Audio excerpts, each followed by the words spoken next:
यकम अक्टूबर 2022 को जो है वो मैं अपने घर से निकला था। इस सफ़र के अंदर मेरे साथ ऐसे-ऐसे वाक़यात हुए हैं, जब पता चला मुझे बैग गिर गया तो एक दफ़ा तो मेरे पाँव के नीचे से ज़मीन ही निकल गई। तकरीबन 10 दिन के बाद मेरी हर चीज़ जो है वो मुझे वापस मिली। जब खाना काबा पे आपकी पहली नज़र पड़ती है, जैसे एक दफ़ा इंसान वहीं रुक जाता है। अस्सलाम वालेकुम जी, मैं हूं अब्दुल सदीक। नाज़रीन, आप देख रहे हैं सुनो डिजिटल। आज हम आपके एक ऐसे मेहमान से मुलाकात करवाने जा रहे हैं जो मक्का तक यहां पाकिस्तान से सफ़र करके पैदल गए हैं।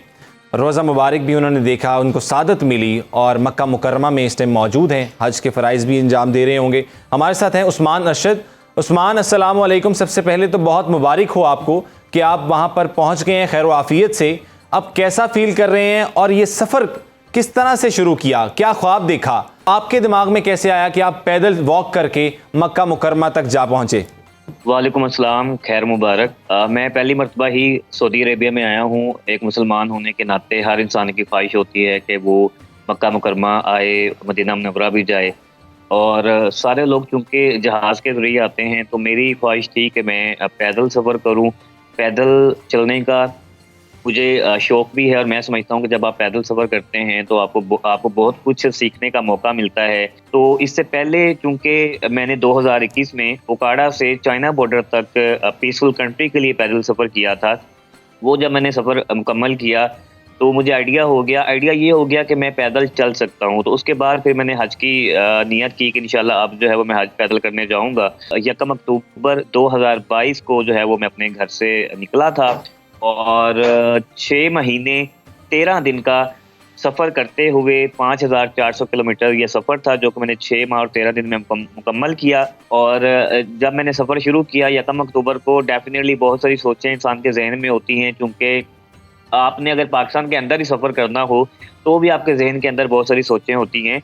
क्योंकि अनहोनी तो जब होनी होती है उसका पता नहीं होता, लेकिन ज़ाहिर-सी बात है इंसान मुख्तलिफ़ चीज़ें सोच रहा होता है। लेकिन इस सफ़र में तो मैंने अब जो है वो 2-3 जो ममालिक हैं उनको भी क्रॉस करना था। मेरे मुताबिक ज़राए के कि आपका एक वीज़ा रिजेक्ट हुआ था इराकी, जी। इस तरह ही है कुछ? जी, तो उसके जी, बाद इस तरह आपने है। रूट चेंज किया, वो रूट क्या था, प्लान क्या था?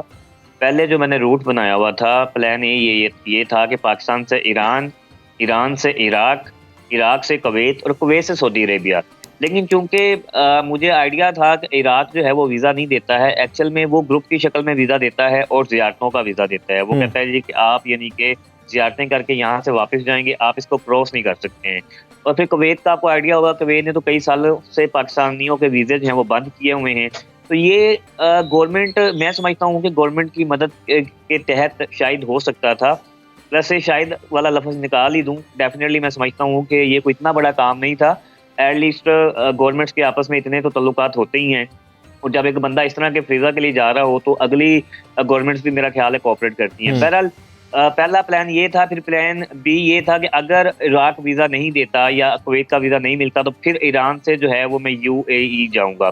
वो फिर मैंने बड़ी कोशिश की इराक के वीज़े के लिए, मैं ईरान रुका भी रहा।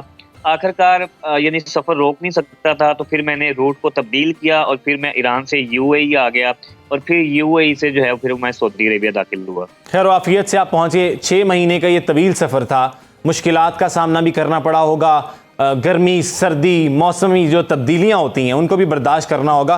क्या कोई ऐसा वाक़या याद आता है रास्ते में कुछ हुआ हो जिसकी वजह से आपको मुश्किलात का सामना करना पड़ा हो, लेकिन रोज़े रसूल सल्लल्लाहु अलैहि वसल्लम की सादत के लिए आप भूल गए हों, दरगुजर कर दिया हो? कुछ ऐसा वाक़या हमसे शेयर करें ज़रा। सबसे पहला वाक़या बलूचिस्तान के अंदर ही मेरा एक छोटा बैग, जिसके अंदर हर ज़रूरी डॉक्यूमेंट, मेरा पासपोर्ट, ईरान का वीज़ा, मेरे एटीएम कार्ड, मेरा सीएनआईसी, मेरे पैसे, हर वो ज़रूरी चीज़ उस बैग के अंदर थी, वो गिर गया। मेरे लिए जब पता चला मुझे बैग गिर गया तो एक दफ़ा तो मेरे पाँव के नीचे से ज़मीन ही निकल गई और मैं तो बड़ा परेशान।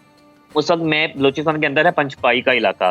तो बलूचिस्तान में लेविस की जो सिक्योरिटी थी वो मेरे साथ होती थी। फिर एक दिन मैंने लेविस की जो चेक पोस्ट है, यानी कि जहाँ मेरा बैग गिरा, उससे आगे तकरीबन कोई 3-4 किलोमीटर उनकी चेक पोस्ट आ रही थी। वहाँ पे बल्कि थाना था उनका। वहाँ पे एक दिन मैंने थाने में ही आराम किया, परेशान था। अब्बू जी की मुझे कॉल आई, उन्होंने बहुत ज़्यादा समझाया मुझे। उनके समझाने के बाद मैंने अल्लाह पे यकीन करते हुए जी सफ़र शुरू कर दिया। और आप यकीन करें कि मैंने जैसे आपको कहा है ना कि ये पैदल सफ़र करने का मकसद ये था कि इंसान को रब के करीब होने का मौका मिलता है। मुझे पहले भी रब पर बहुत ज़्यादा यकीन है, लेकिन इस सफ़र के अंदर मेरे साथ ऐसे वाक़यात हुए हैं। अल्हम्दुलिल्लाह पैसों के अलावा तकरीबन 10 दिन के बाद मेरी हर चीज़ जो है वो मुझे वापस मिल गई। अच्छा, माशाल्लाह माशाल्लाह, एक बड़ी बात है जी। जी बिल्कुल।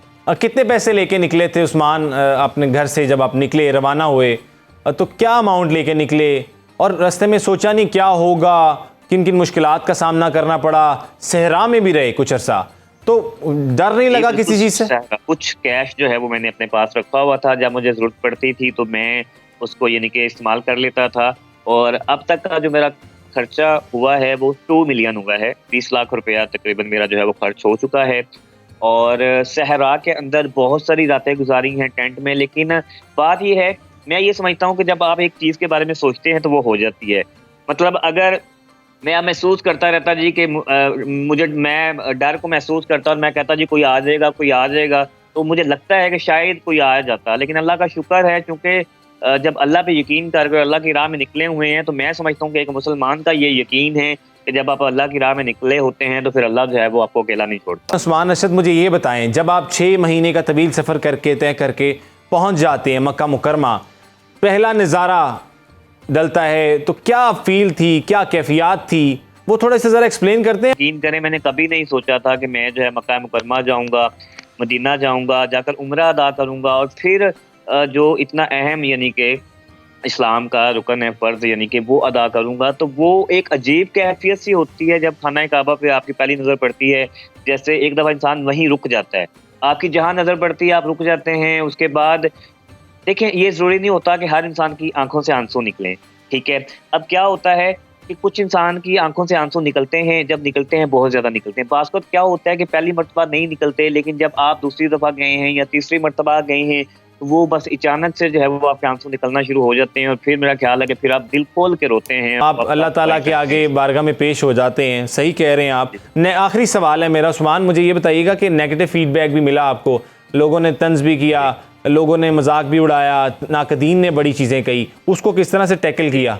एक्चुअल में मैं तो वैसे हमेशा कोशिश करता हूँ कि मैं रिस्पॉन्स ना करूँ, लेकिन कोई 2-4 दफ़ा मैंने रिस्पॉन्स किया भी। एक्चुअल में मैं रिस्पॉन्स तब करता हूँ कि जब मैं एक इंसान को मालूम नहीं है, मतलब एक इंसान को पता ही नहीं है कि मैं किस रास्ते से आया हूँ या मैं कितने दिन से निकला हुआ हूँ, और वो यानी कि बगैर सोचे समझे ही एक तरह का इल्ज़ाम जो है वो आप पे लगा दे। तो शुरू में कोई 2-4 लोगों को मैंने रिप्लाई किया, लेकिन उसके बाद जो है फिर वो मैंने रिप्लाई करना छोड़ दिया। मैं एक ये बात कहना चाहूँगा कि अगर ये वीडियो सुनकर या कोई ऐसा बंदा जो कि आना चाह रहा है और मेरी वीडियो वो ये प्रोग्राम इंटरव्यू देख रहा है, तो अगर तो आपके पास पैसे हैं तो आप सफ़र शुरू करें, क्योंकि उसके बाद आपको नहीं पता आपको रास्ते में पैसे मिलेंगे, नहीं मिलेंगे, आपने लेने हैं, नहीं लेने, अगर लेने भी हैं तो वो कितने बनते हैं। आप वो जो एक इतनी अमाउंट जो कि आपको चाहिए और वो अगर आपको रास्ते में मिलती ही नहीं और आप चल पड़ते हैं तो फिर आप कैसे सरवाइव करेंगे? बहुत शुक्रिया उस्मान अरशद, आपके वक्त का, आपने वक्त दिया, और अल्लाह ताला आपको हज के जो फ़राइज़ हैं उनको इंजाम करने की तौफीक अता फरमाए। अपना ख्याल रखिएगा, हमें दुआओं में याद रखिएगा और देखते रहिए सुनो डिजिटल। अल्लाह हाफ़िज़ नासिर।